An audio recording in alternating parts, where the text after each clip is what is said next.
Okay. Stream is live.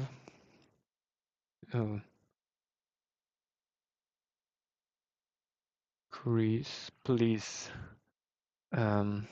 share links in your social media. Yes, I will.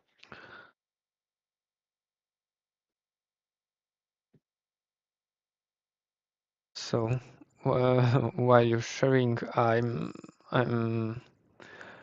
say hello to everybody. Today we are gonna discuss the previous topic, and we will continue with this. Actually, we will start with this because we didn't started streams ago. So yeah, we have final um, let's say answers for our questions last time, and Chris probably want to introduce you what we um, decide in context of our library. And Yes. yeah, and then I will continue. So I give you a voice. Um, Yep.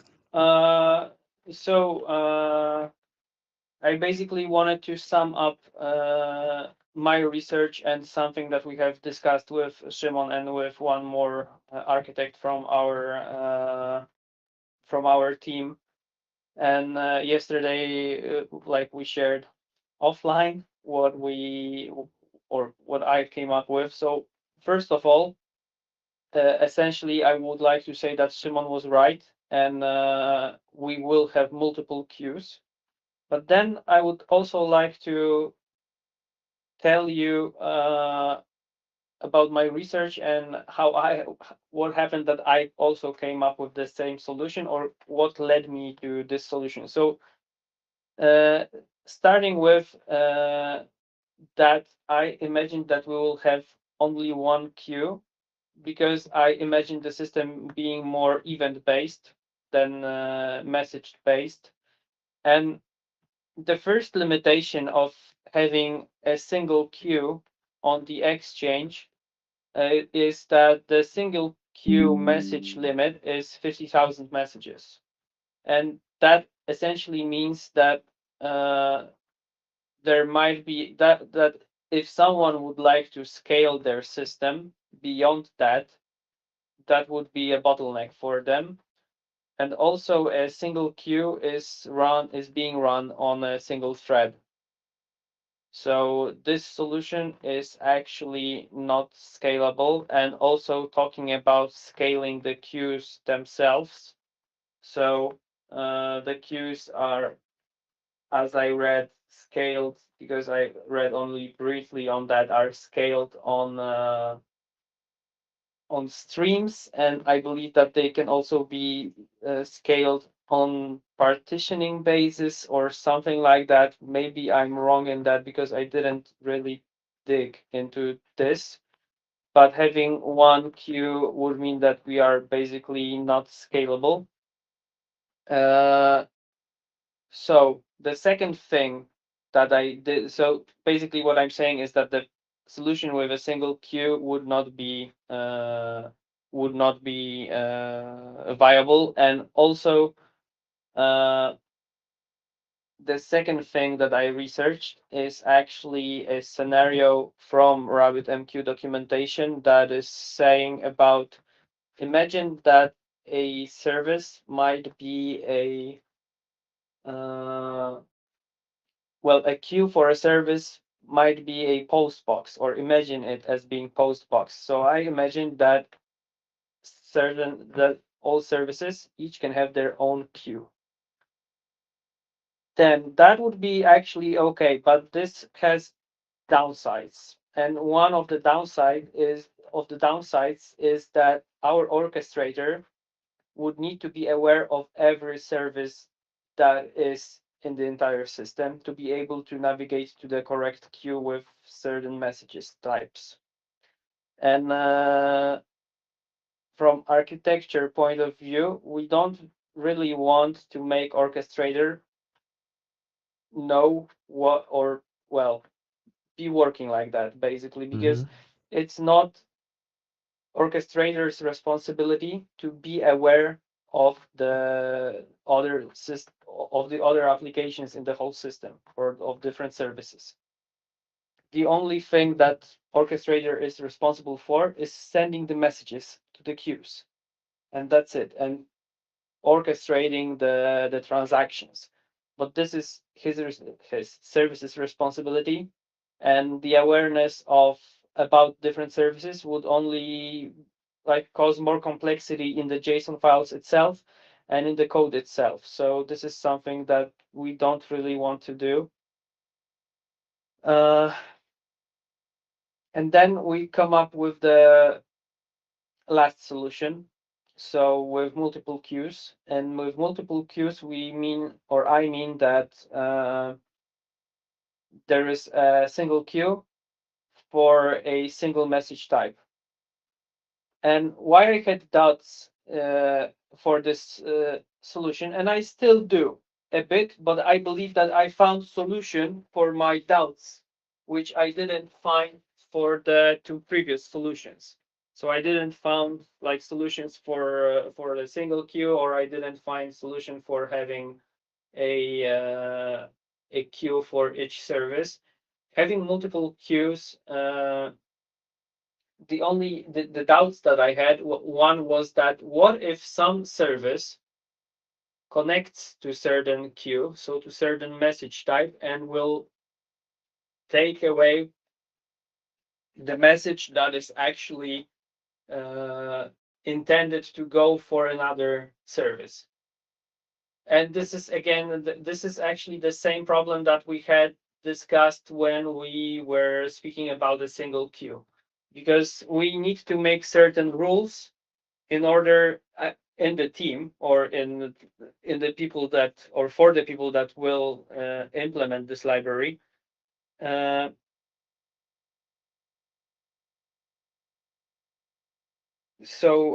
Wait, because I went too far, and now I need to take a few steps back, because now I wanted to to say about something else. Uh, okay, I know now. We had a problem that what if someone will take away your message? So actually, there is a way to handle this. So there is something that is called exclusivity, and this is something that can be marked on a customer, also on the consumer, meaning that there can be a single client connected to a certain queue, and it will be the only one that will consume messages from this queue. So this actually prevents other services from taking away the message that are not intended for them, or maybe they are, but then we would need to use a different method for distributing those messages, maybe, yeah, like a fan exchange or something, fan out exchange, whatever. But this was the one doubt that I had. So this is solved with the exclusivity marking on the queue. Uh, it will scale nicely with the streams and with the partitioning, because hey, we have multiple queues, so that's pretty natural that they will scale. As I said previously, queue runs on a single thread, means that we are operating on multiple threads. And one more thing that I had a doubt about, and this is one that is not actually solved, that it will be hard to monitor, and it will be. I imagine that this will be definitely way harder to monitor.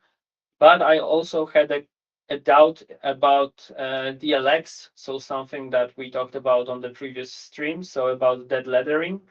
But I believe that we are able to set a single dead letter queue. Again, no single queue from multiple queues, but this is only dead letter. As far as I remember, the dead letter should have information from which queue it came from.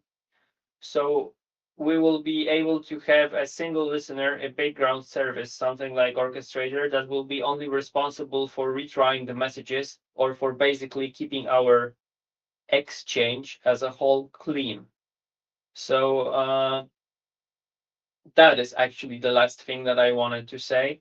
And I kind of mixed up the queues with exchanges a bit, I think, as I read on and read on, because in the end, what we would like to achieve, and this will be something that we'll probably explicitly say in the documentation, is that when someone will be using our library, we would like them to create an exchange that will be defined only for handling transactions.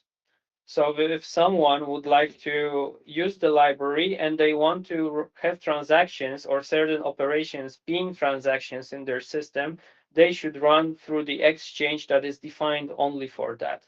No other systems will interfere in retrieving those messages or something like that. The exchange and queues defined there are defined and used only by the orchestrator and the consumers, um, and only orchestrator or library related libraries are connected to this exchange. If you want to, if a user would like to have exchange or queuing mechanism in their system as a whole, they would need to create other exchange to, well, do what they want, but the transactions would be held on the separate exchange. This is also what we came up with during our talks. So I see that again, my talk took 15 minutes, more or less straight on the clock. So this is what I wanted to tell you guys. I don't know, Shimon, did I miss something or that was everything I that we think discussed? you said everything, and I can add something because you know if we have a message on the dot letter uh, in this one queue for dot letters, then maybe it will be hard to send this message again, but this will be not hard to um, roll back the transaction, because in every message we have a transaction ID, and we know in our system what is the state of this transaction, so we can, based on any message in our system, we can roll back transactions. So yeah, it's not the problem. Problems can be only if we want to send again those messages. But Mm-hmm. yeah, maybe we will decide later if we want to do such things. Yep, Mm, definitely. We will also plan this out. But uh, well, it took me some time to confirm everything that I wanted to confirm, so I wanted to share with guys. I wanted to kudos Shimon that he was right, and but I had to check uh, why I was wrong. So he was right. I learned something new, and we basically move on. So that is something that I wanted to say. And Shimon, I will leave you to it. I'm yeah, going to. and I also want to say you thank you that you are, careful that everything is going correctly. So yeah, this time I was right, but maybe next time you will be. Yeah. So uh, Well, part of the game. yeah. So thank you very much. Yeah, remember that the only one who is never wrong is the one that probably does nothing. So Yeah. that's the saying. I don't know if it translates to English, but let's have it. Anyway, have a nice evening, guys. Thank you for hearing me out, and I will leave you to it. Good luck. Thanks. Bye. Bye. Okay. So now for today we are going to write some tests. I prepared a class for Saga Orchestrator tests. We want to test 5 scenarios here, uh, and this scenarios is pushing and rollbacking when the orchestrator is not started. There is an exception, and pushing messages when the engine rejects and accepts messages, and rollback with the same behavior of engine. And yeah, we will check the messages on our subscriber. I prepared mocks that we will work on, and if we will have a time and um, energy, then we'll move to the Saga engine test. But let's start with this orchestrator stuff. Maybe I will show you how the Saga orchestrator interface uh, looks like. So we have this iStartable Saga orchestrator interface where we have an information uh, whether our orchestrator is started, and we can start it if the is not started. Going to the Saga orchestrator, not iStartable, but iSaga orchestrator.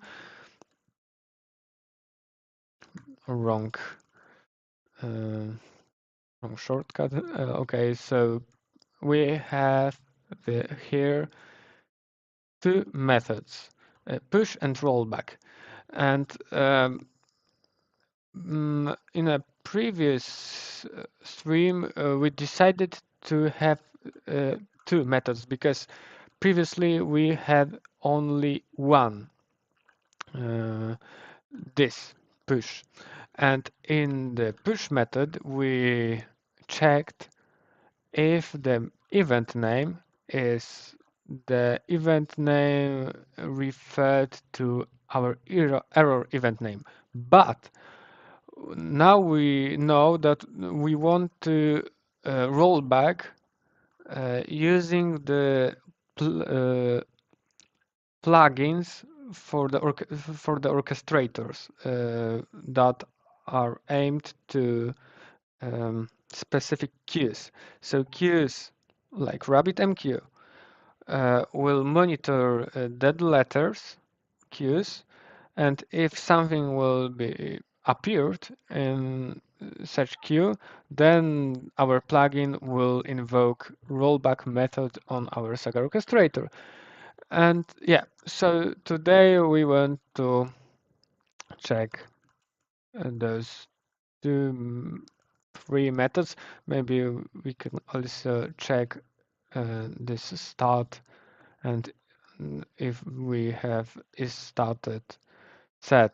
So it's trivial, but uh, let's add it.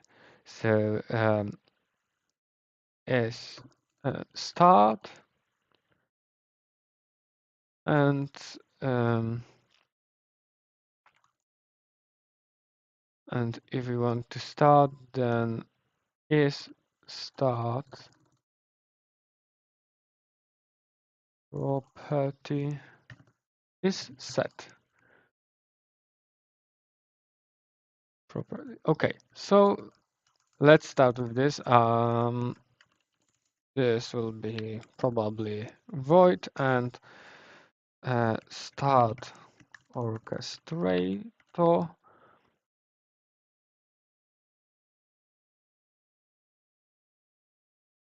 Then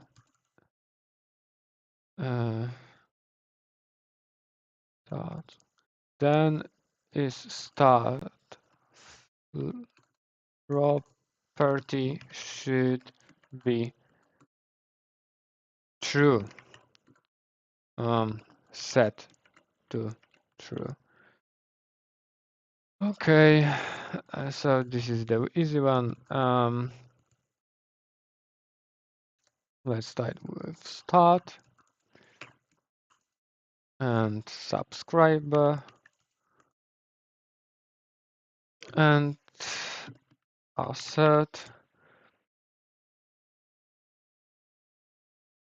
uh, is equal asset true, just true. Okay. Um, now our orchestrator should is started. Um, okay, I like to have the assert acts arrange block, so I will add this. Mm, assert, okay, and it's of course a fact. Um, this should works. Let's say. Let's see. Uh,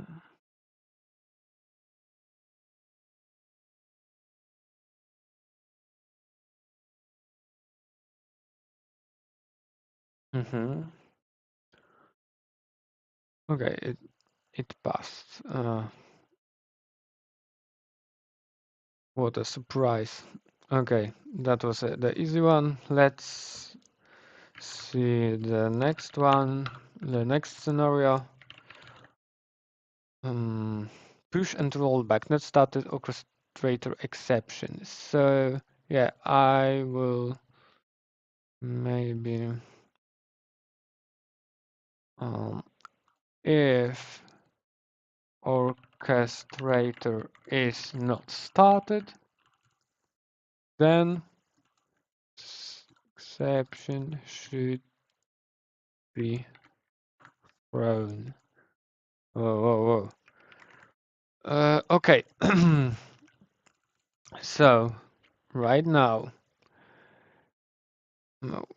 we need to run something. Yeah, maybe not. We just don't want to start this. So let's sub what? Not start. Let's push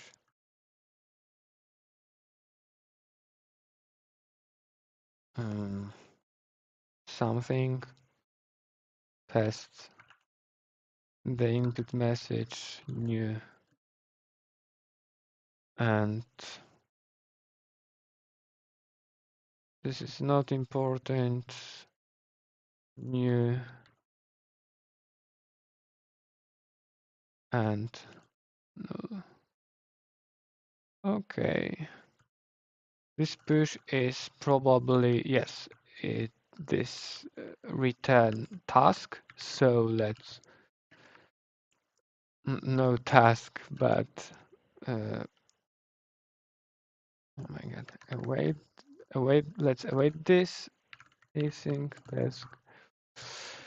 And this should be the, okay, so probably we don't, this should be an action because we want to uh, wrap it into the action because we want to check if exception will be thrown. So pushing.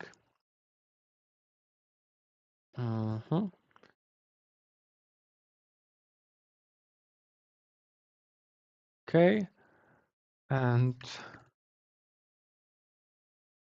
here we roll back, push and roll back.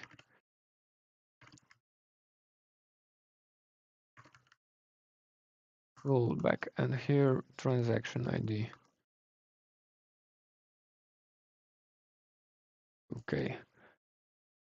And now we want to check asset, throw async. It is invalid operation exception. Um, Probably it should be this. Yeah, it should be this because this is invalid operation. Because would we weren't um, we weren't start uh, orchestrator, right? Okay, so push and uh, roll back. Okay, we want to await this, and yeah, and we have next test. Let's see if this test pass. Okay, yeah, it passed. Okay, so go to the next. This is handled, and now pushing the message when the engine will reject the message. So um, again, async task, engine rejects pushed message, then oh, what I wrote here. Rejects pushed message, then subscriber shouldn't be notified.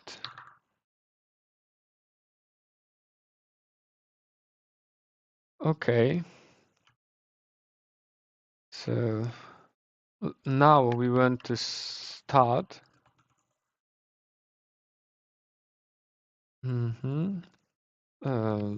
Let's pass our subscriber, and this is arrange.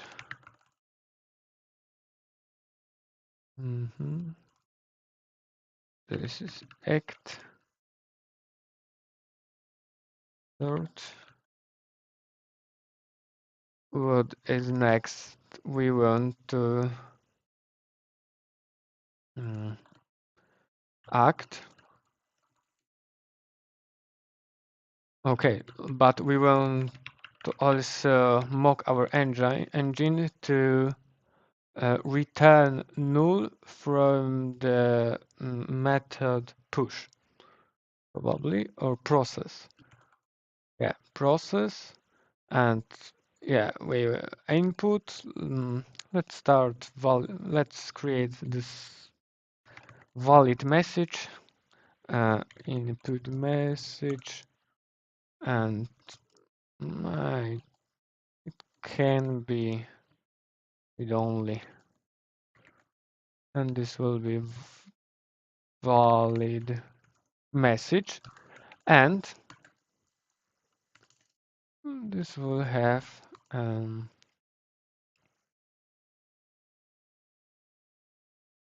transaction ID, payload.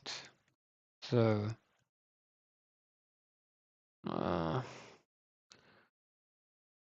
new data such payload and compensation. Very similar. Oh, let's create very similar object, but with compensation. Okay, yeah, we can use simplified constructor. Okay, and here we have a valid message, and this valid message will be maybe just a message, because we this is not important here if we have valid or not valid message. This will be significant for engine. where the message will be validated. Here, message will be not validated. We are only program this engine.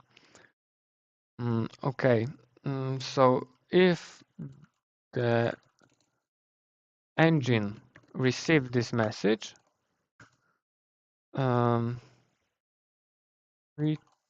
returns task from result null. No, this, not this, but we want to have an output message.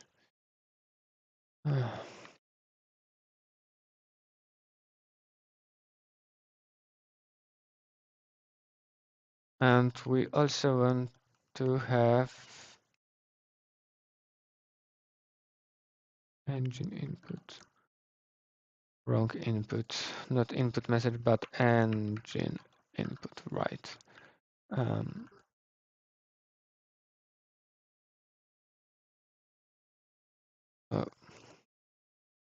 engine input, and what engine input wants, it's event name and message. So this is the message we already have, but we want also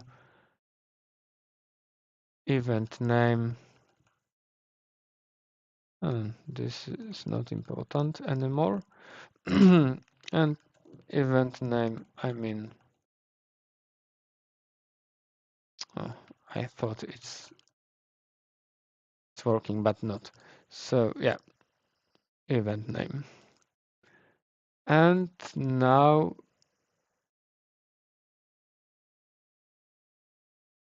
okay.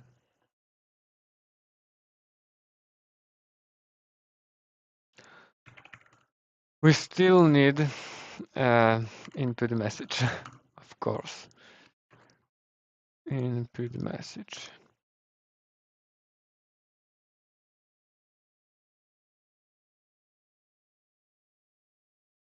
And this input message will be used also here.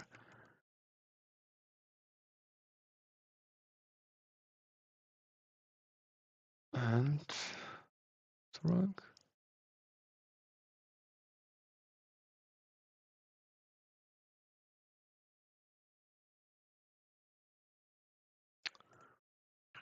Okay, no problem.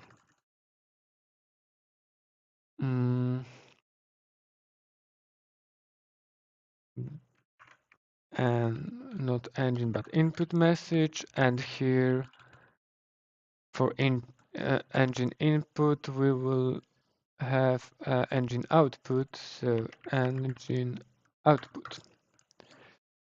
And yeah, we have mocked engine, and let's act on our orchestrator. I mean our suit.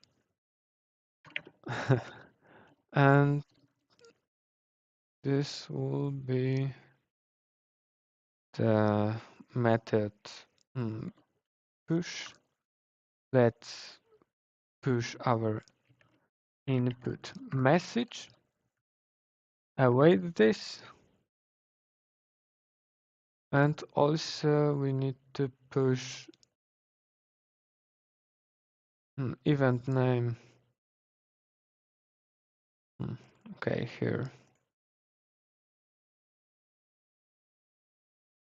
Maybe I will. I'm gonna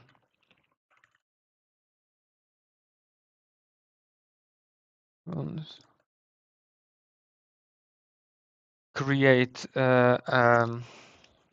const error event name.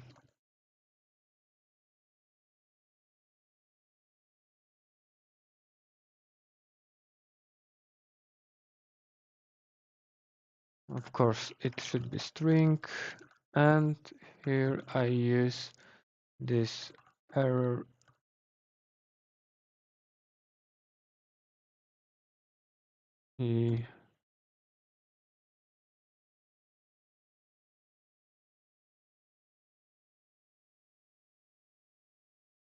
Yes, and now we can pass here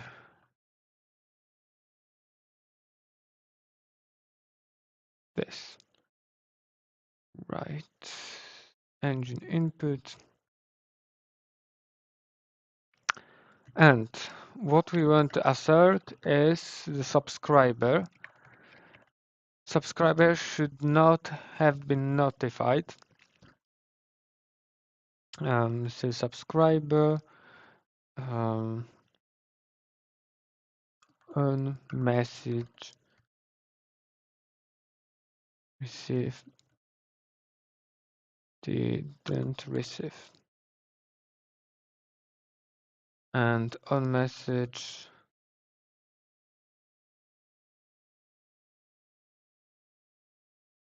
market any.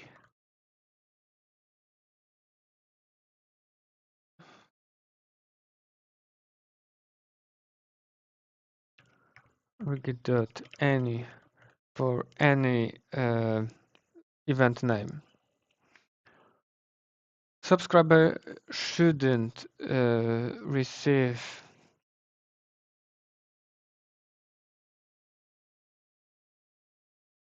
any messages. I'll format this a little bit. Didn't receive, right?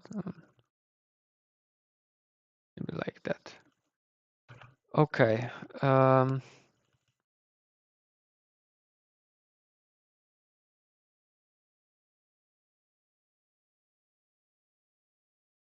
Should be like that. Maybe.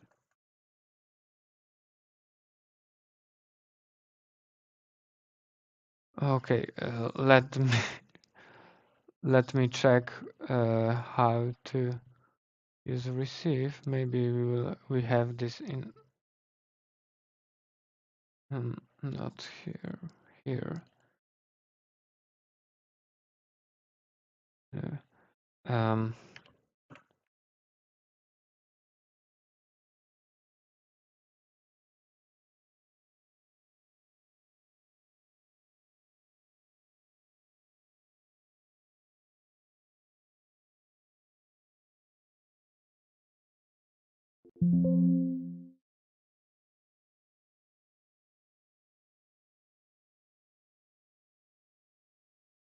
receive and substitute.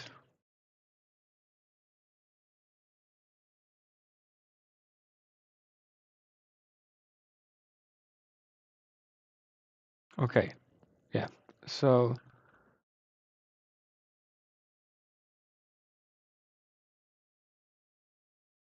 it's correct. Now didn't receive and on message.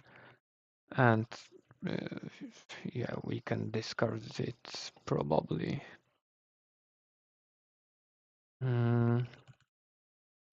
Yeah, and it's all for this case. Run this.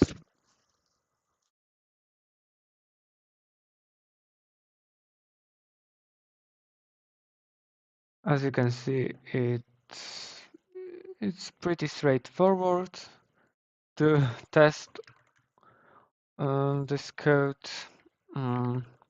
Let's go to the next. And now we want to push engine accepts message. So this is very similar. So I will copy paste it. And now we want to return engine output. So let's define engine output.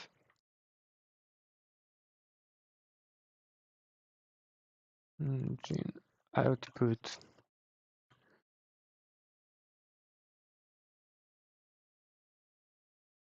And why why error event name?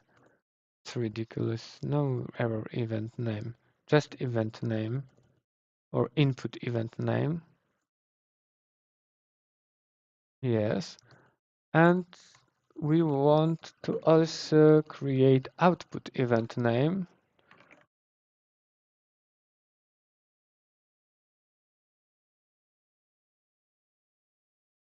and have this in our engine output message. Event name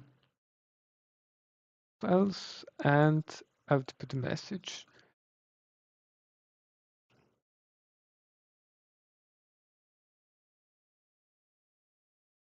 Only output message. And here we need transaction ID and payload. So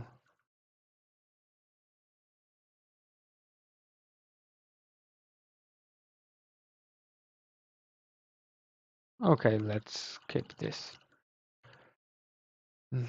And here we need to pass this output message.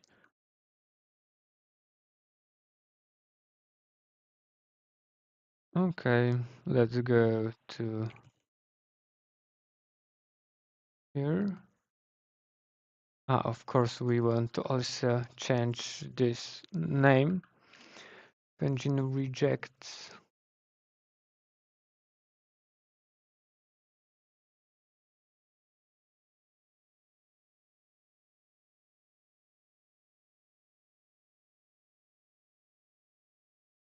The subscriber should be notified. Okay, returns engine output.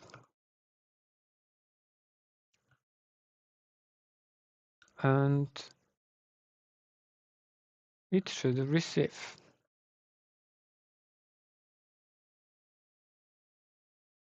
And received only one, at least one. So we want to receive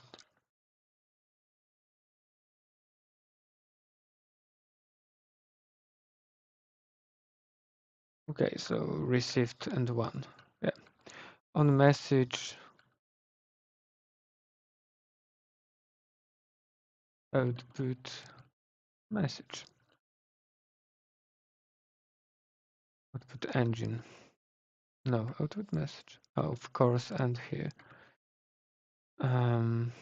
Output event name.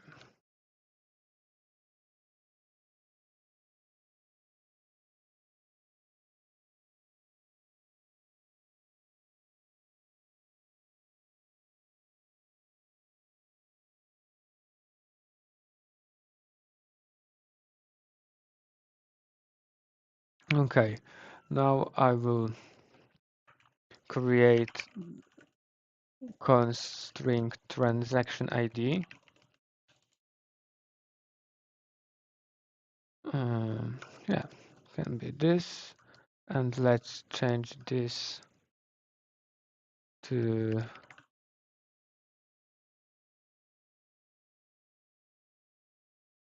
the right, and let's use it with rollback. I will copy those tests, changed if engine rejects rollback, then subscriber shouldn't be notified, and if engine accepts rollback, then subscriber should be notified. Okay, so now we want to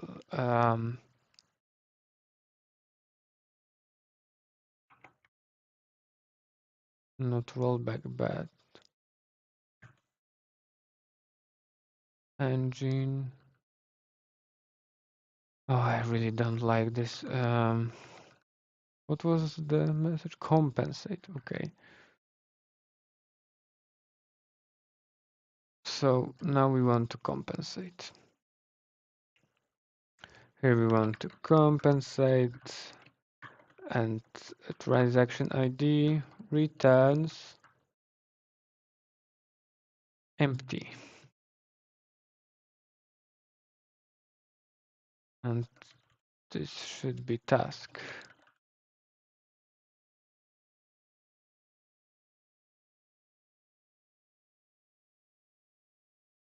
and empty of output message, output engine output.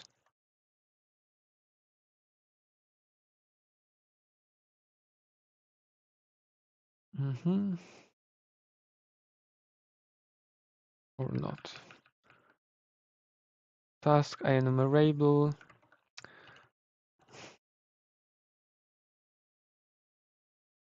As enumerable. Okay.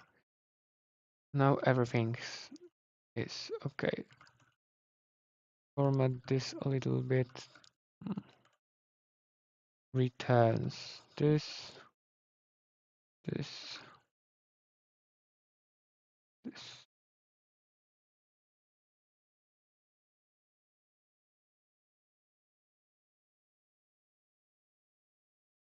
I don't like it. And okay, then here rollback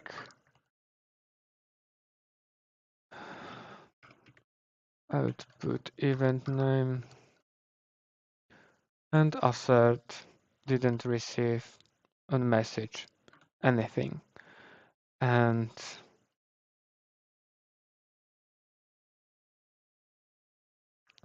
here we will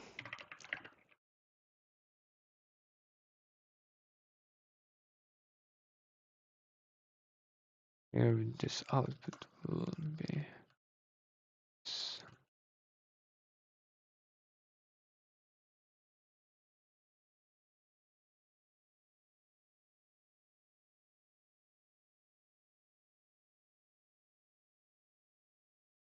okay, and here not process but rollback. No, rollback compensate. Of course, transaction ID returns, and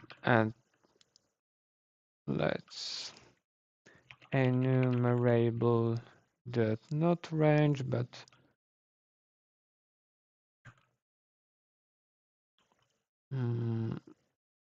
let me repeat.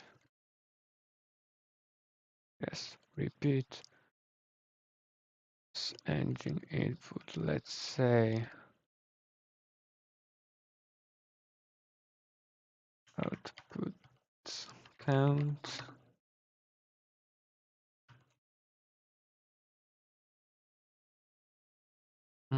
Let's say 10.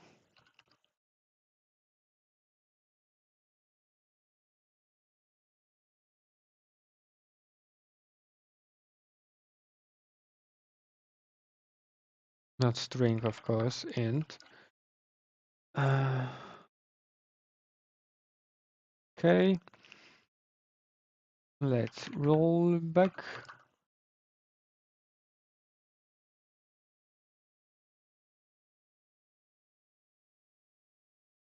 And then should receive output count times output event name and output message.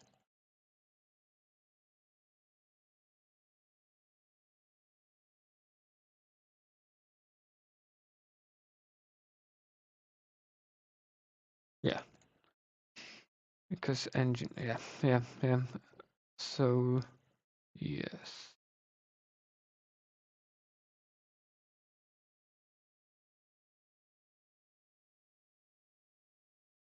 Maybe I will await this.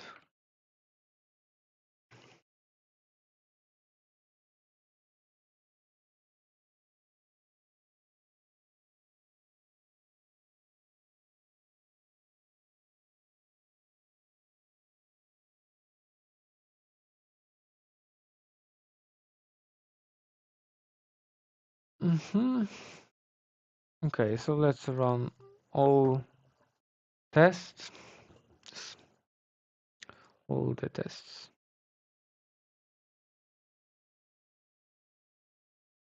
And everything is green, so yeah. And yeah, so we did this very fast. So we still have time for engine, and here we will not probably finish today, but let's start with listing all cases. Let's see what is the interface of iSaga engine. So we have process and input. So we want to test all the cases when the engine input can be corrupted somehow or just invalid. Then yeah, and the transaction model can be null. Yeah, so this also can be tested, but probably the most important thing is to see what will happen if the input is invalid. We have to start from the easiest, maybe from mocking the transaction ledger provider. Transaction ledger provider will return the transaction ledger we want to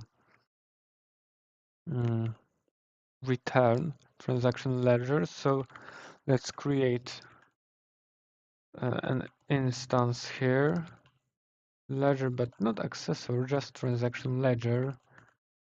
Maybe even static, because why not? And our transaction ledger. This will be the valid one.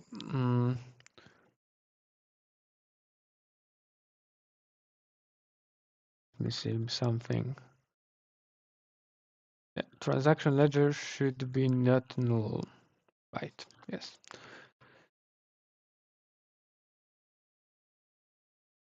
Okay, let's import this, and we have transaction ledger builder.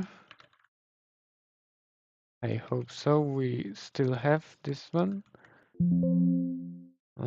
So it's model builder. Okay. Yeah. I will copy this from the Saga model builder tests. Oh yeah, this is nice. Yes.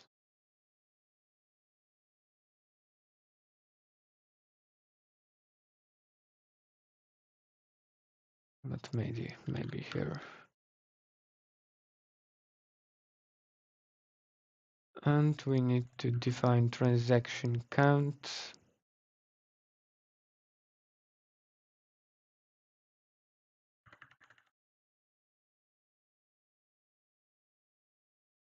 Let's say 5.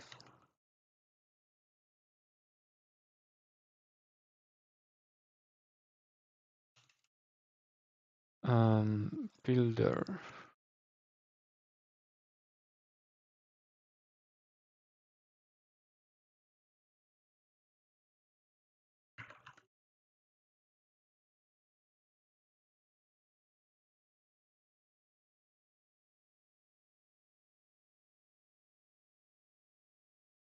Maybe I can aggregate this, not for each. Aggregate. Why to list? Okay. Okay, because for each new model builder.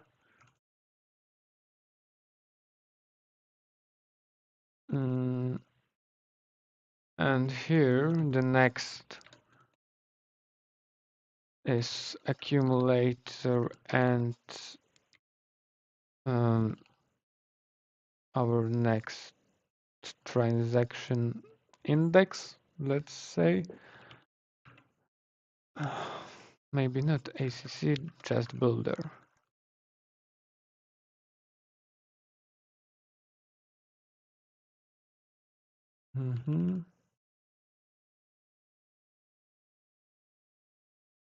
You have also step count per transaction.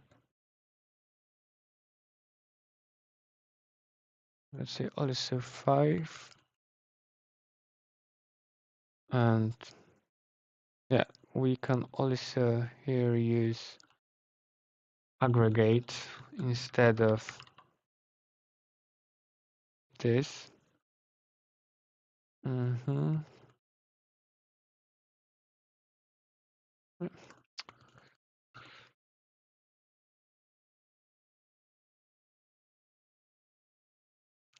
New, or maybe we can't.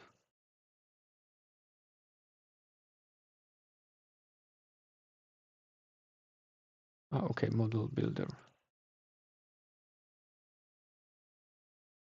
Add transaction builder.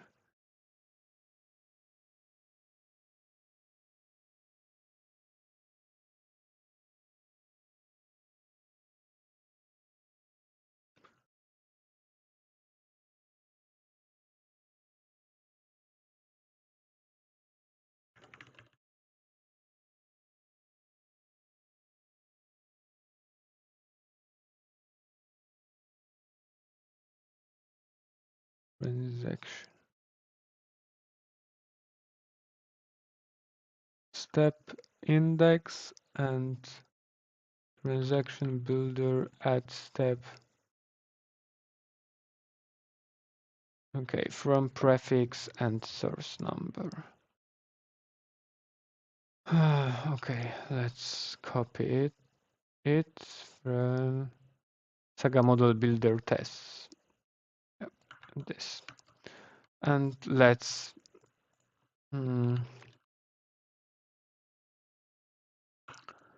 describe what this piece of code is doing. So first we want to produce 5 transactions. So we want to aggregate those enumerable range with the model builder, and builder will add a transaction with the index with this name, and this transaction have this transaction builder, and we can produce for each transaction 5 steps. And again, we aggregate this enumerable to we pass this transaction builder, and this transaction builder will add the step, and this step have this from prefix, source number, and this source number. Yeah, source number will be C. No. I missed something.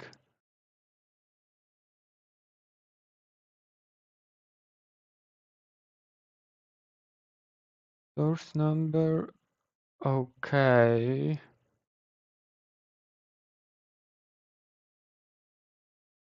Action count per source.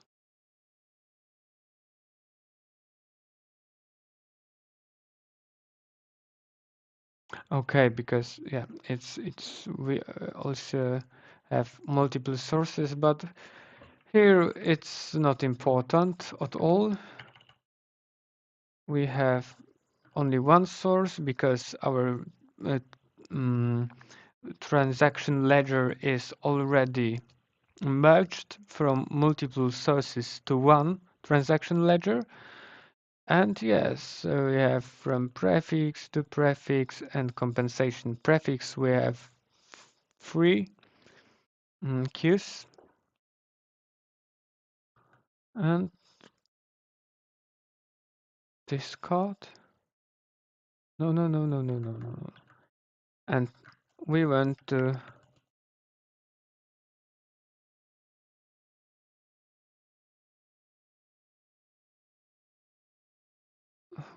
build this. So yeah, here build.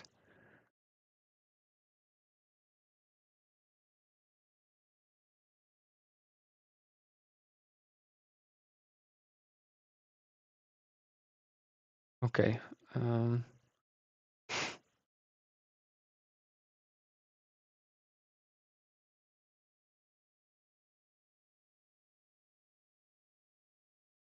What's wrong with this? Calls aggregate.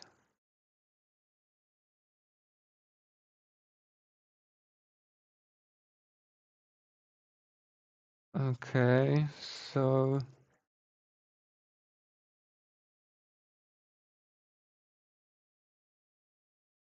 okay, this is an action.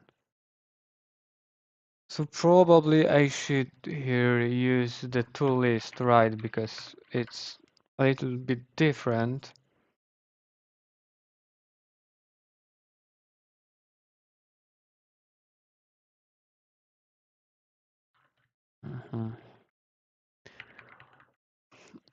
I really hate warnings, so maybe I will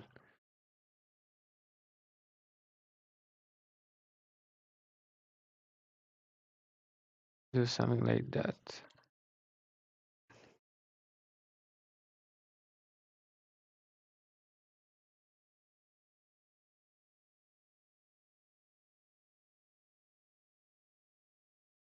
Here we have a transaction builder, and this transaction builder will do this.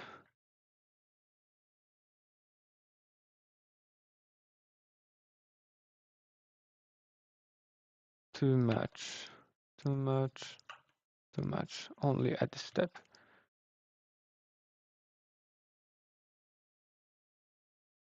And see, step index.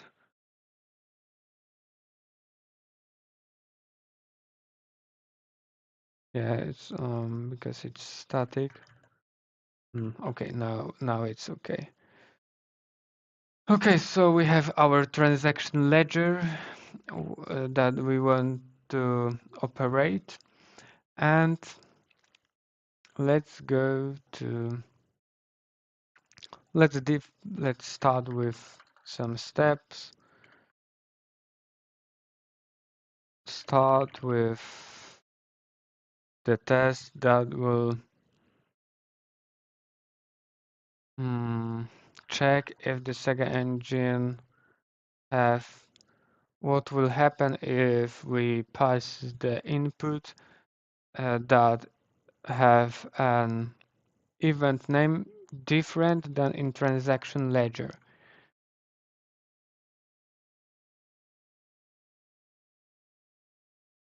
Okay.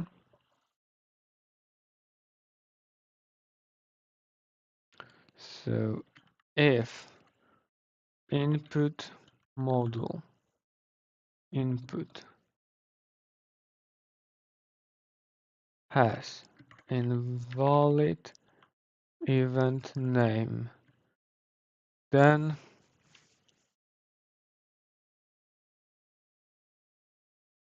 engine should return null.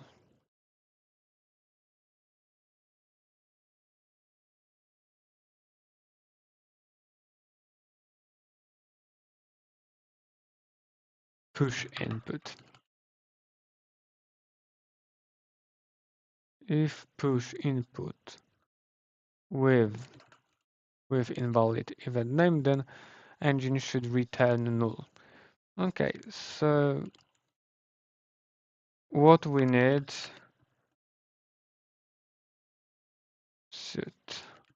we need to have this, need to invoke process,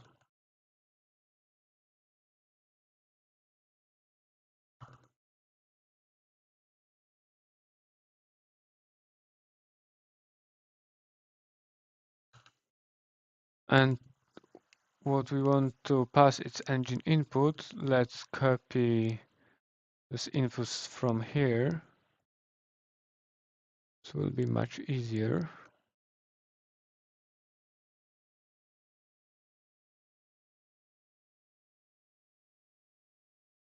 And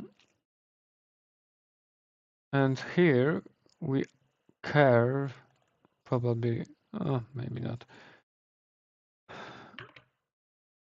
engine input and await this because, and we need to change to async task. So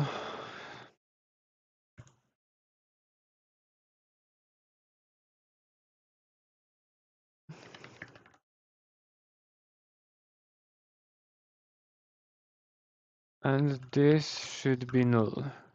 Is null or null result. Too fast, too fast.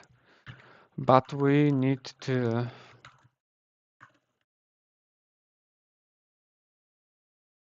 be sure that our transaction ledger will not have the our input message will have the will not have this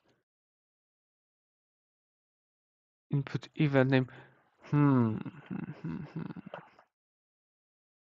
Okay, now I will remove it and create just engine input new payload. It's not important. We need to be sure that the step that we will not have this in our engine input.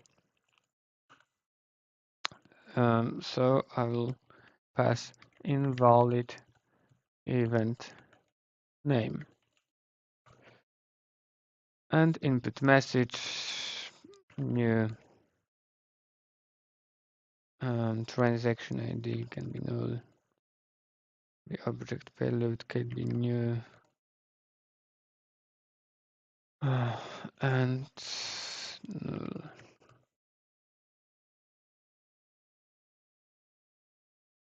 Okay, what's wrong with transaction ledger? I removed this. Never. Okay, it can be read only. And we also need to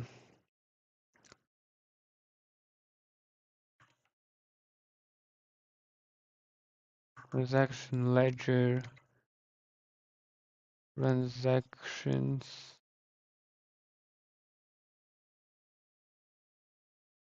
to provider. We need to mark this to have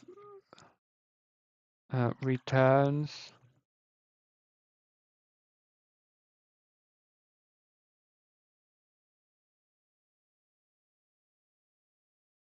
okay, returns transaction ledger.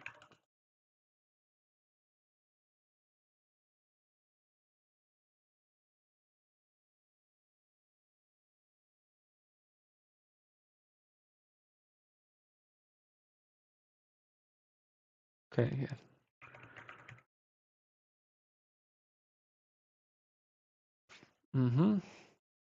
This will be the default behavior that our transaction ledger provider will return this transaction ledger. Okay, and it should work. Let's see.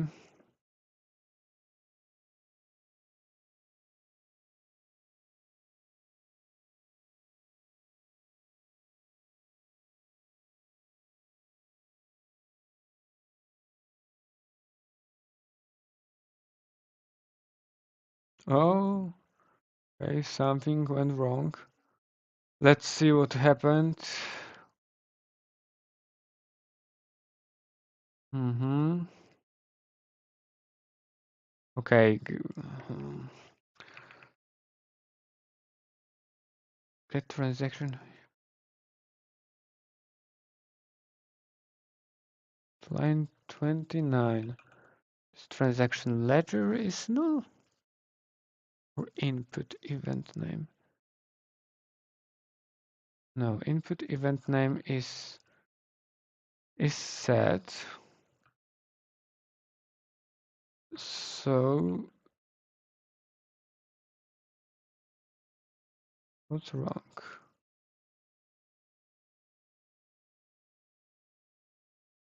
Accessor provider. Ah,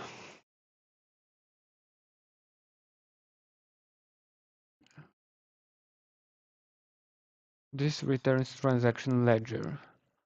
Okay, so let's debug it because this should works. Why the null reference exception occurred? That's interesting.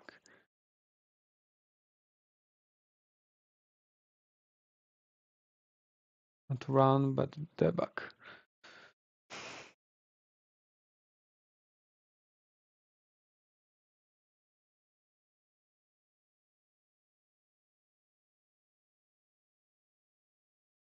Okay, and transaction ledger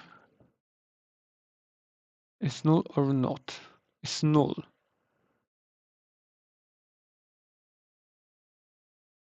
Mhm.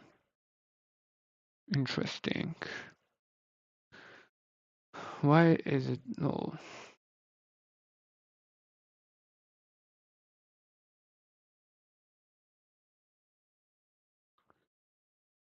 We can't use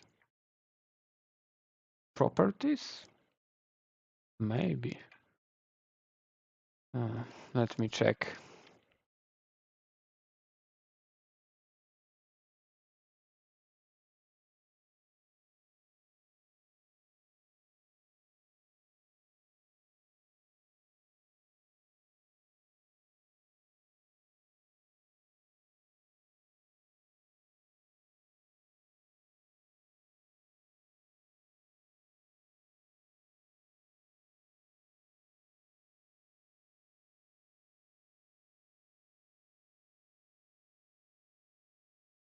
Provider, transaction ledger accessor. Why it's not set?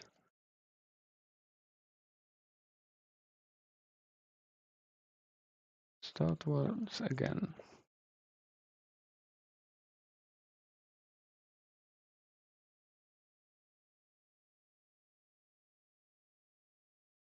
Oh, okay.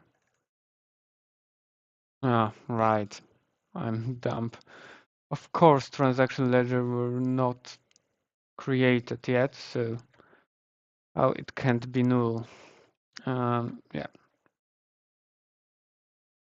we can move it here. This is an act. This is an assert. Okay. So now we won't have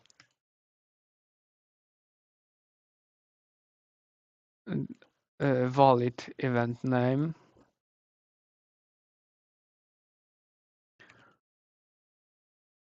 The next step is the checking if we have the first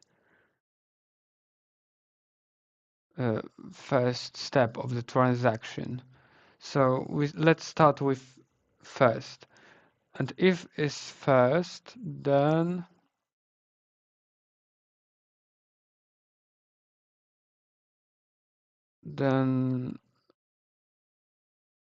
it shouldn't have a transaction ID. I mean, um, If not first, then we have to have transaction ID. So let's pass the valid event name, but without a transaction ID. Then maybe let's define a template. Yeah, it's good idea. Step name template.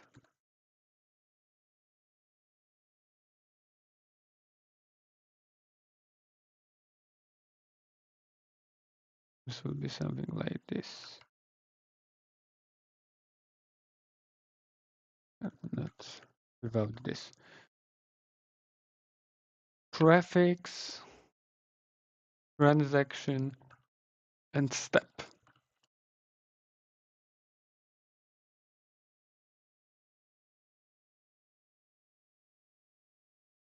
Format. And step name template with from prefix, TI, and SE.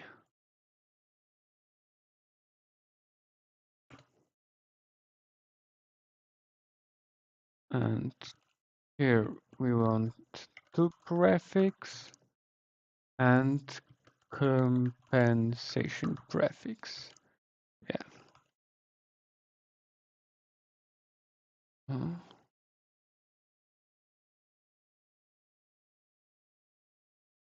no.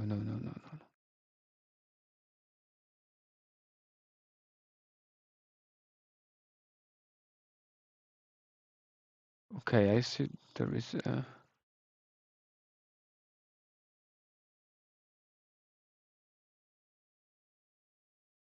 what's going on here? Why it won't to provide correct arguments to formatting methods? Okay, I see. I changed wrong. Okay, now it should work. And yeah, name of the transaction is not important. Yeah, but we will use it to create a valid messages, event event messages. So yeah, and this from prefix.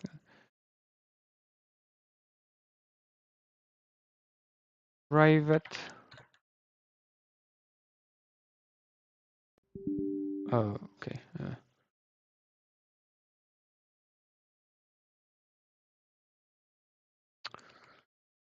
Okay, let's change it like that. From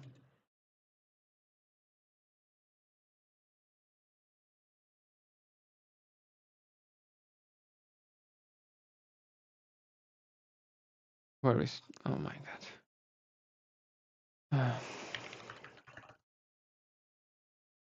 Int transaction count 5.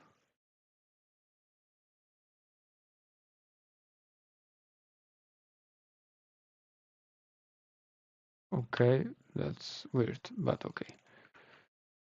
Um,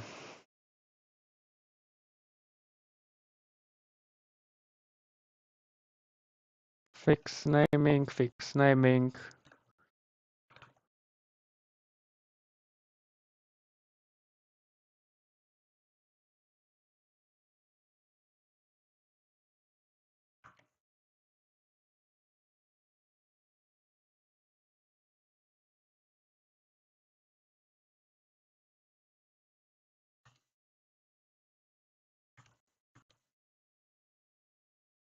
Okay,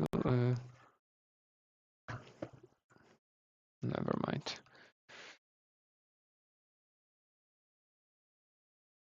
Okay, and now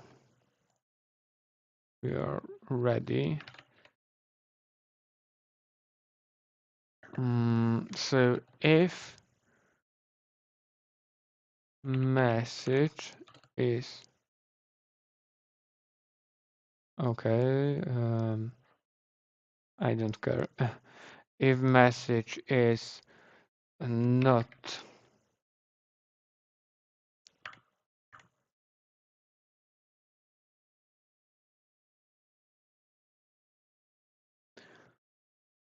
if message is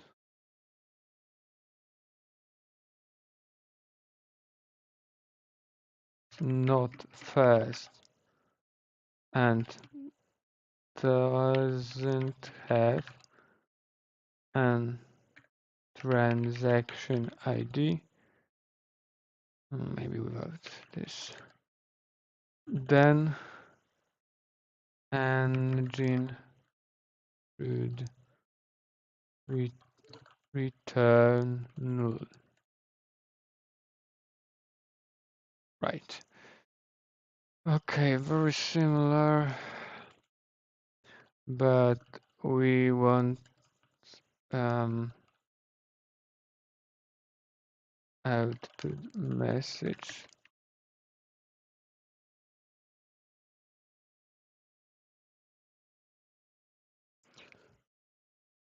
Invalid event name. Now we want to have valid event name.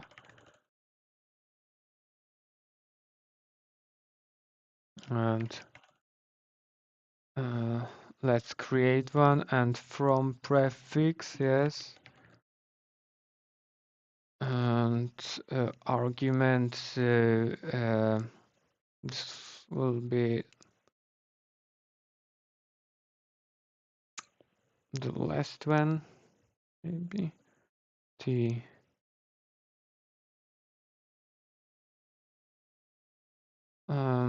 Okay, it's not important, but something between 0 and prefix. Is it something like that? Random shared. Okay, next int. Yeah, and here we have from 1 max value will be the transaction count. Okay, transaction count can be like that.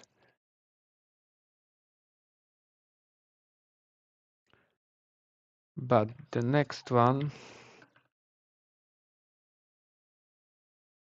will be a step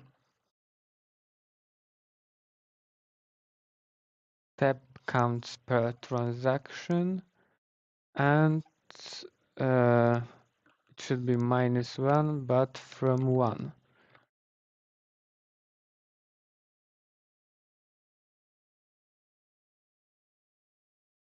And yeah, and that's it.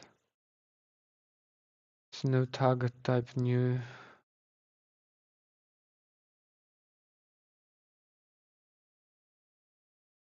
Okay, yeah, right. Of course, it's not. There is not something like that. Input message. Transaction ID, payload, and compensation. So it's we want engine input. Yeah. And now we talk. Okay, so let's format it. Next, transaction count and step count per transaction. Okay, and this is valid event name because we want to get a event name with from this template, and we know that this from this template are generated message event names, and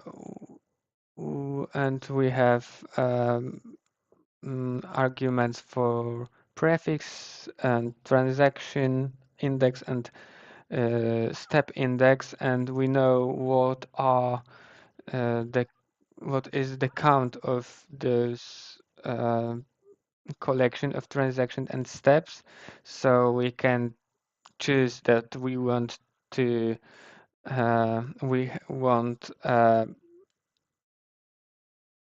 event name for the prefix, for the transaction count -1. So it's from 0 to transaction count -1. And here we don't want to have first, because first can have nullable transaction ID. So here we are sure that we will have this valid event name.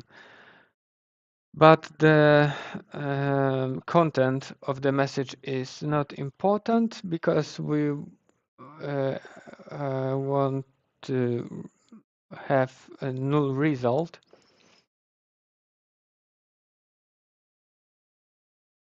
And it should return null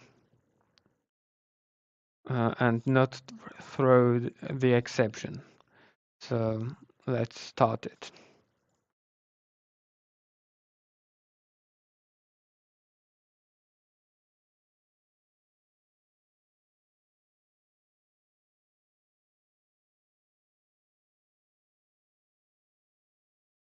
Yeah, and as you can see, it works.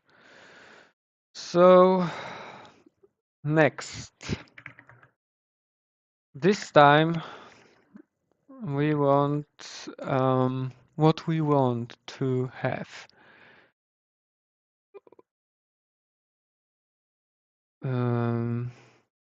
So if the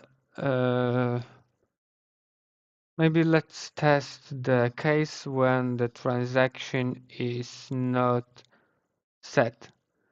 Transaction is not set. The the event name is the first one from the transaction. So the transaction should be started in our system. So iSaga log should be notified about new transaction, and payload should be stored in our compensate store. So if message is first in transaction, then engine should return, should process it correctly and return next message, or correct output message. Correct output message. Oh, a little bit long.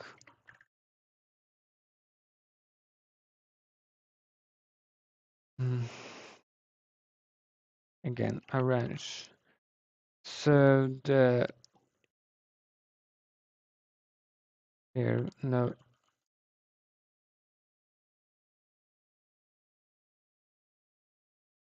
engine input here. Yeah. We won't have a similar engine input, but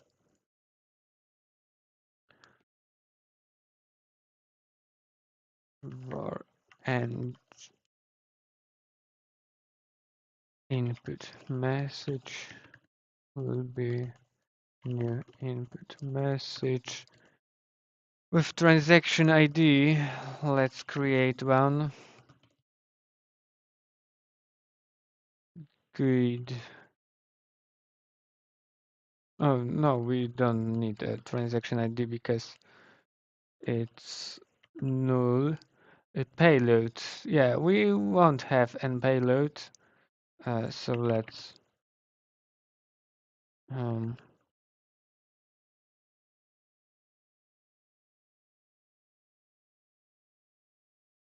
maybe just data and compensation. This will be like new compensation data, and the same here. And we will check if the iSaga log will receive the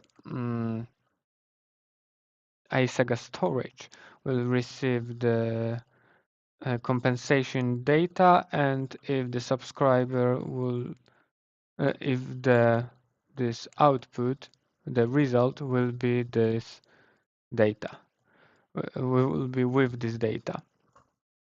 And also, if we have this null, so we need to maybe also need to create a transaction ID. Create the string and mock our identifier service. Generate, okay. ID returns transaction ID.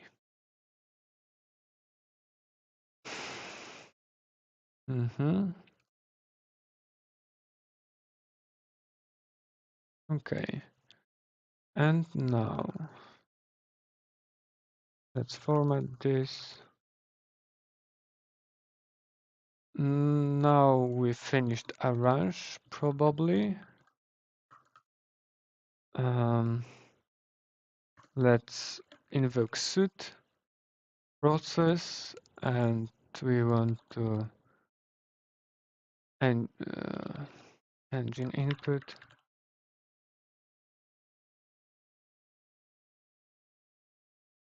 Oh my god. And get the result and assert this result. Result should not be null.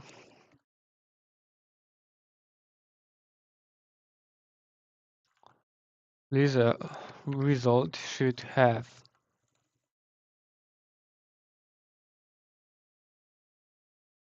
equal have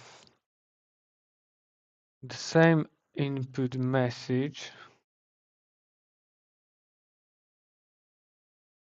I mean the same payload. So result dot value event name. Maybe should have correct event name, and this will be string format and template.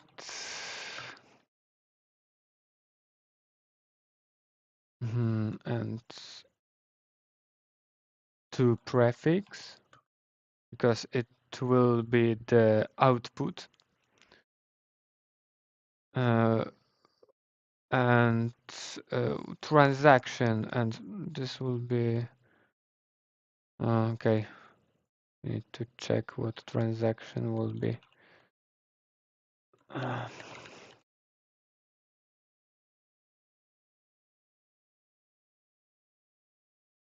And oh, maybe just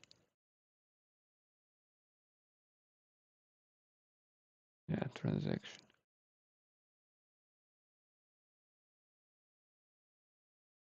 step index. What value task? I don't want value task here.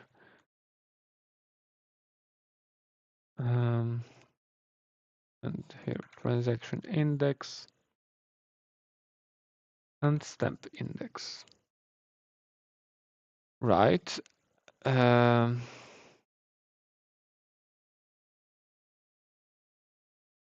engine input should have this input message. So the event name should have the same transaction index and the same step index, because as you can see, this in transaction builder, when we adding step, we have this um, event name, event completion name, and compensation event name.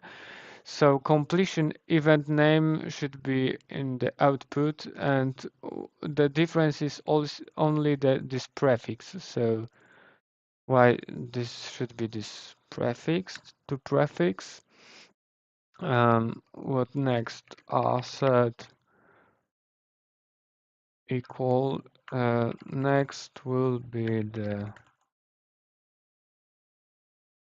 name message. The message engine output message, and the message. Okay, is the struct.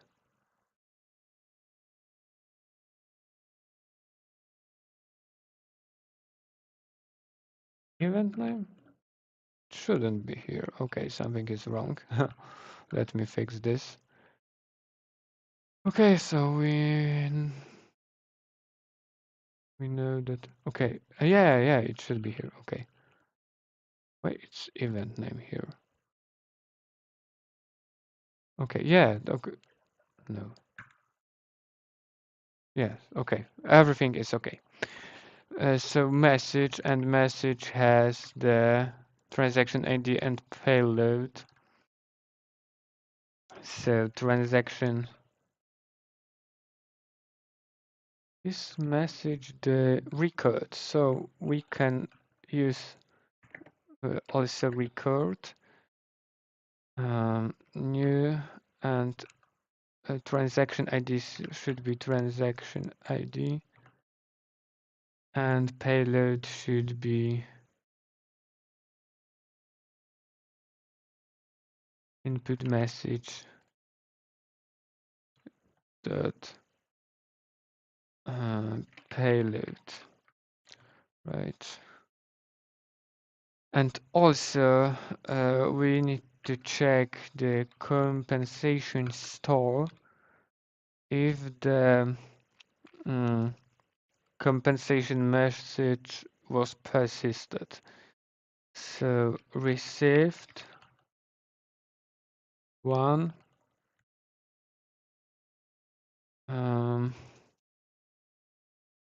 store, no, save compensation. And what compensation?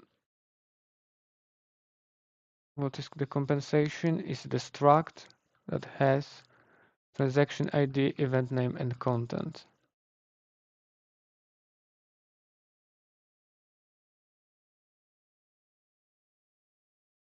Let me see something. Result. Result is also okay. What is the result? Engine output. Okay, so we can see engine output is the record. Yes, it's record struct. So we can use something like this.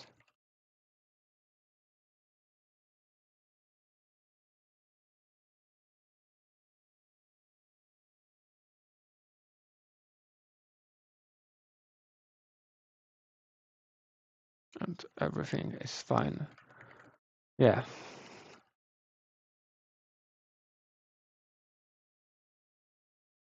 So we check if the result is okay. We can do this in this way because we have a record. So the equals and hash code, it's not important here, but equals method is implemented.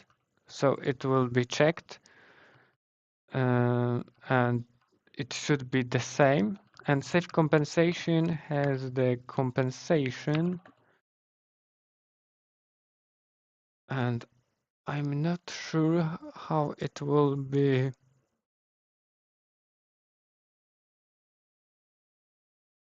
Probably also equals, but we will see how it will be compared.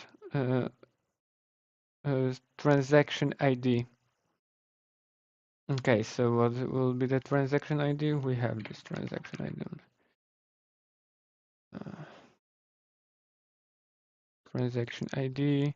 Event name should be the event name. Be completion. So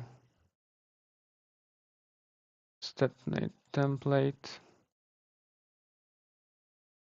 and complete and compensation prefix. And what's more?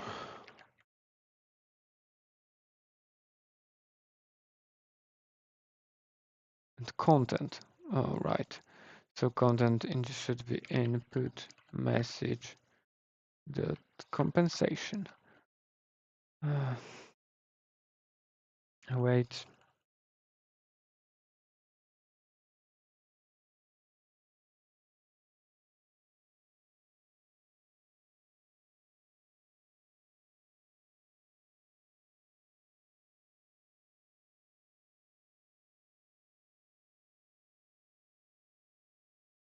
Compensation can be null here, but it's not.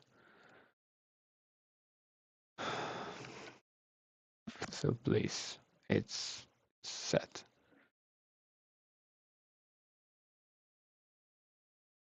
Okay, maybe payload. I can create an payloads. Why not? It will be better like that.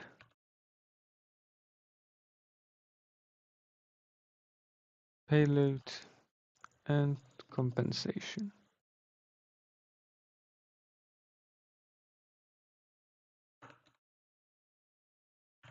And payload here and compensation here. Okay, and now there is no morning anymore. We don't need to use um, uh, exclamation mark. So yeah, something more. Maybe we should mock something. Let me see.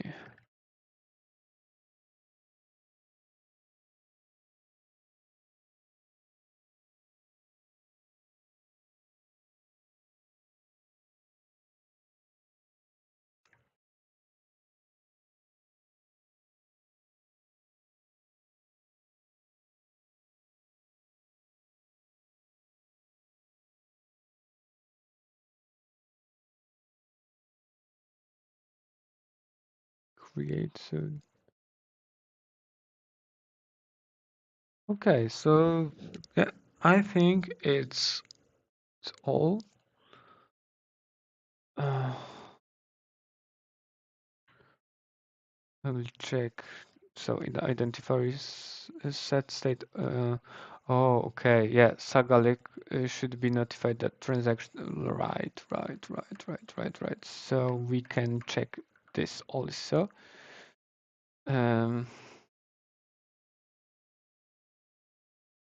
Saga set state. Yeah,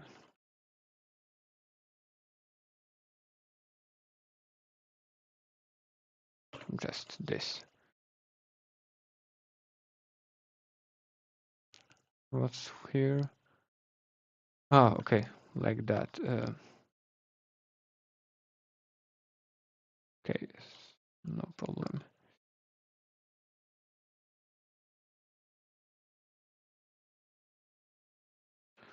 Last event and transaction ID. So should be probably last event be the completion. So this from prefix var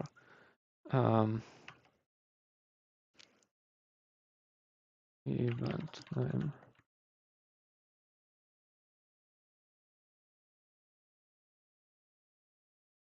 here and here,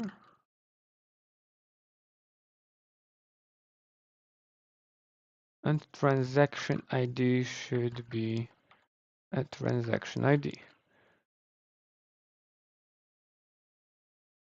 Let's format this. Okay, and this should receive this. Not with any args. I want with this args. Received.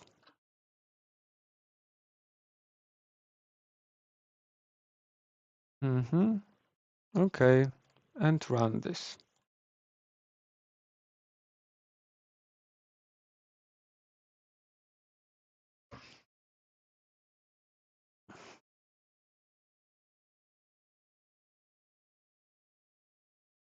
Okay, failure.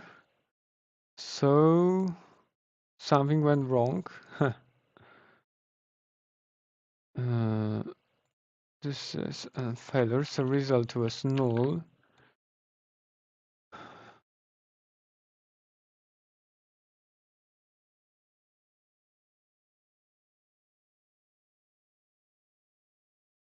Get step by event name. Okay, let's see. It should return null here, probably, or here. Okay, let's get into it. We will see why it happened.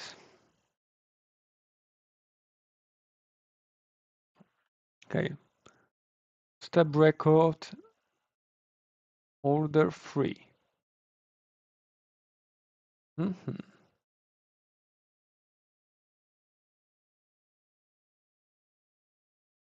Step 3, step 3, step 3, step 3. Okay, this is suspicious. Shouldn't be 4. Okay, now I see that I probably have from 0. Okay, so 0, 1, 2, 3.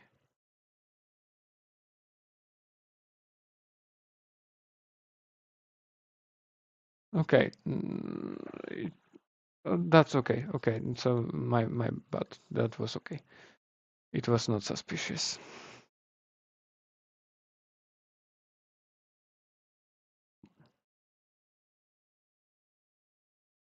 But I want to see the transaction model steps.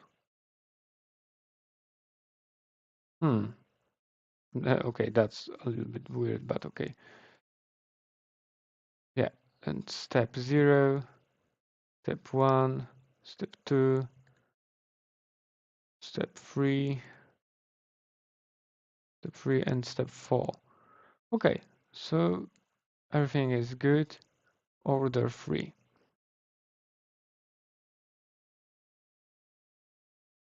Transaction ID is null. But wait. Cause I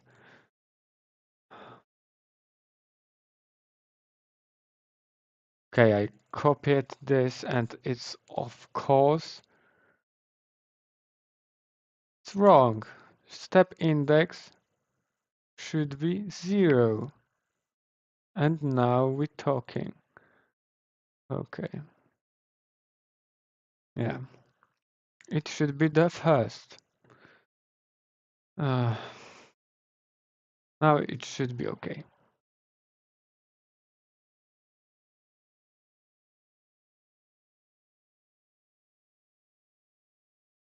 But it's not.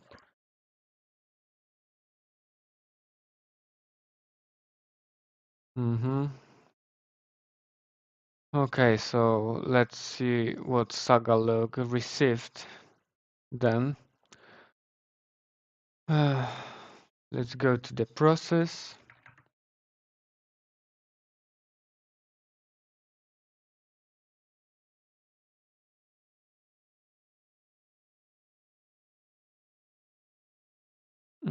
And it happened here.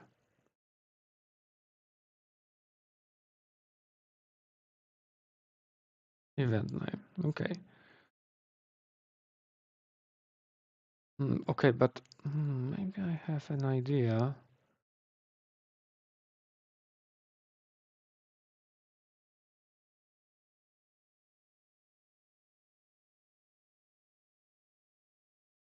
Okay, but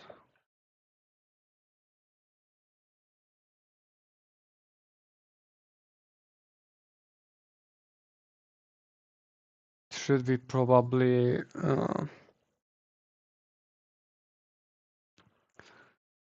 received.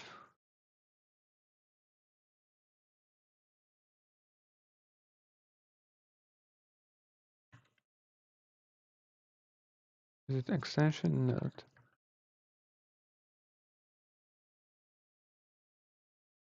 Okay, what are different received?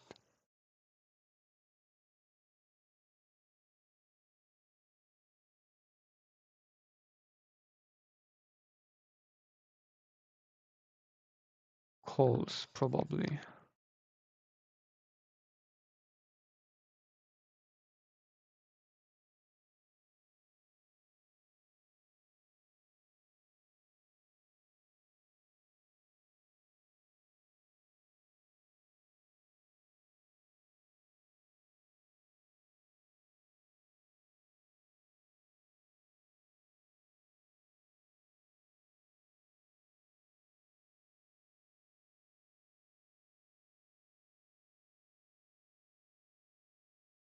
Because I probably this compare those parameters by reference, not the equals.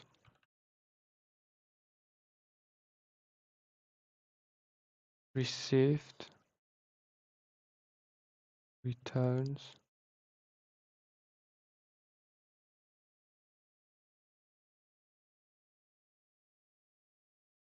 get arguments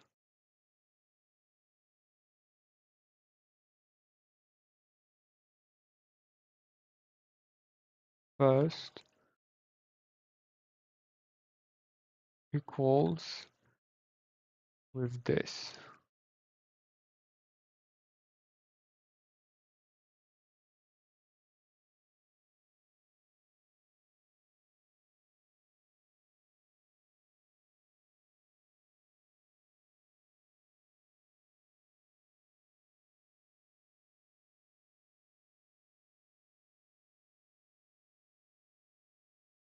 And what's wrong with this?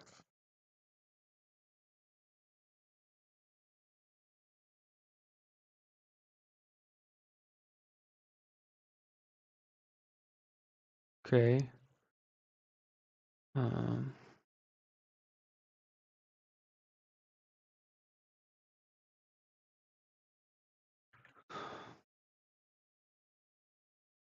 New com compensation. Uh, right? Yeah, no transaction state. Transaction state. This should be is true.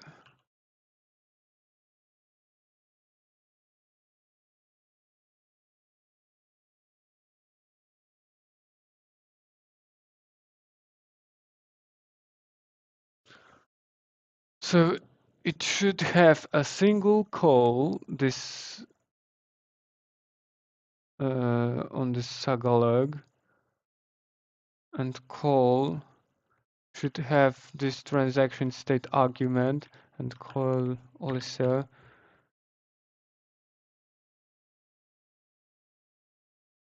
received.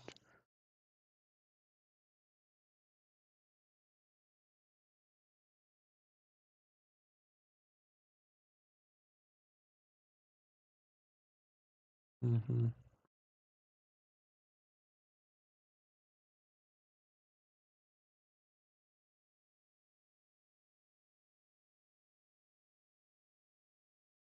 Can I have? Can I use here save? No. Received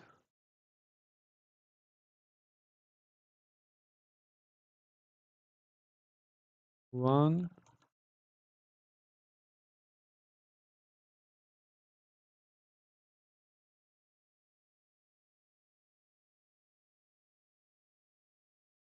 from save.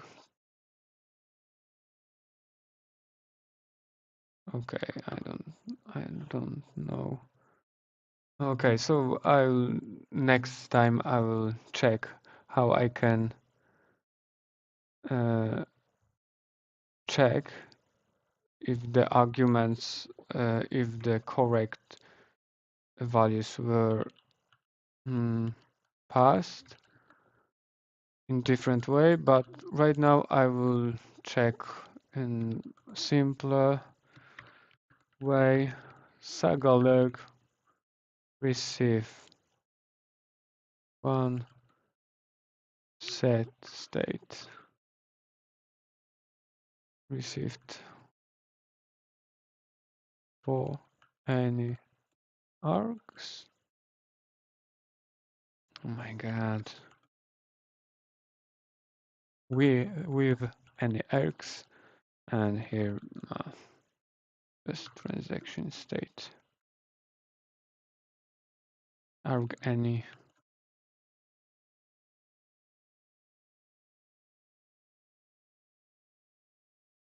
Oh, okay, now I know. Arg equal. Yeah. Hmm. Now I remember. Okay. And here arg that equals like that.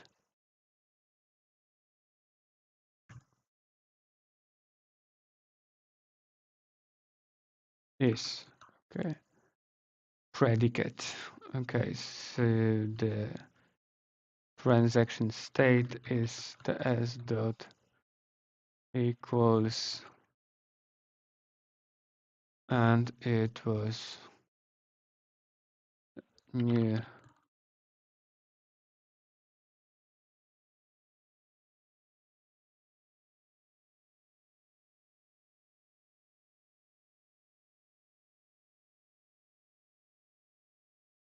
ts,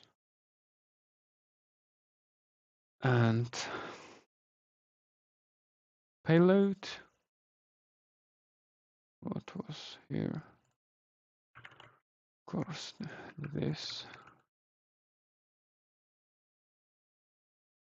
read only span. No, no, no, no, no, no. Arg s transaction state, of course, and what was here? Mm-hmm.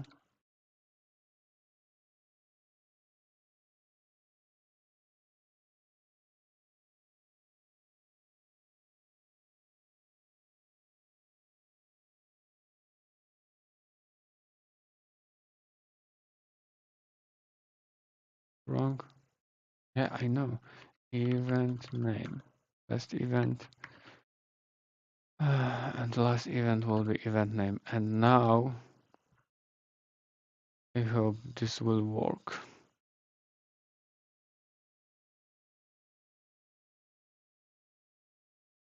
Okay, wait.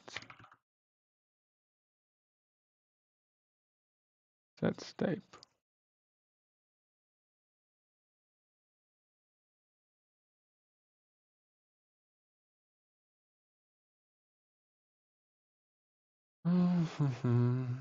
And the same situation here. So arg dot s compensation.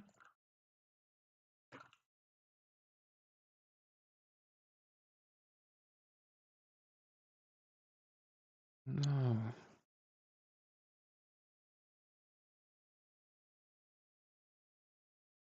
C dot equals this.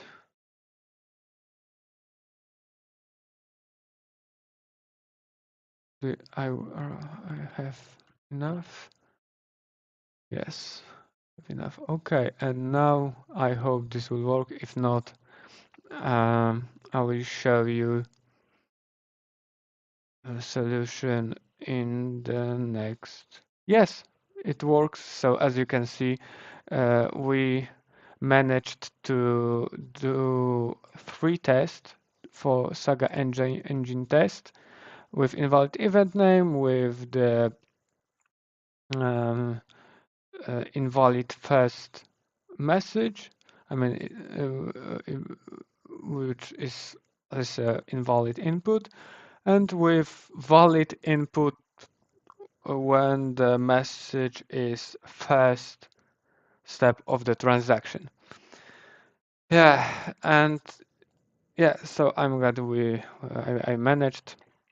Let's run all tests to be sure that everything is fine. Okay, everything is green, so thank you for today. Thank you for being here. Like and subscribe, and see you at the next stream. Bye.